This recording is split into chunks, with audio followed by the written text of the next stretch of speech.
প্রিয় ভাই, আমাদের কি হয়ে গেল? আমরা কিচ্ছু বুঝতে পারি না।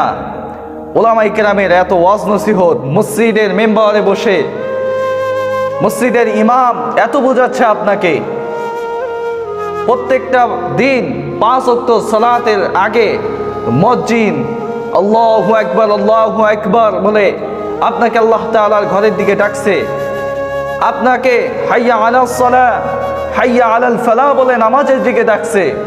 আপনি নামাজের দিকে আসছেন না? আপনি কল্যাণের দিকে আসতেছেন না কেন? আপনাকে আর কিভাবে বোঝাতে হবে বলেন? আপনাকে আর কিভাবে বুঝালে আপনি বুঝবেন যে আমাকে নামাজ পড়তে হবে? আপনার জিন্দেগির সময়গুলো তো অতিবাহিত হয়ে যাচ্ছে, সময়গুলো চলে যাচ্ছে, এইভাবে চলে যাবে। একদিন আপনি বৃদ্ধ হয়ে যাবেন, আপনার হায়াতটা শেষ হয়ে যাবে, দুনিয়া থেকে বিদায় নিয়ে আপনি চলে যাবেন।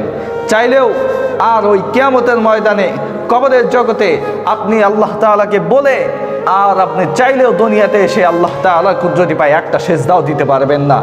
আপনার এই দুনিয়ায় শেষ। অতএব আপনি নিজের সাথে একটু বুঝুন যে আপনি কোন পথে চলছেন, আপনি ইসলাম থেকে কতটা দূরে সরে আছেন। আপনি আসুন, ইসলামের পথে চলুন, নামাজ পড়ুন, দেখবেন আল্লাহ তাআলা আপনার প্রত্যেকটা বিষয়ের জন্য যথেষ্ট হয়ে গেছে।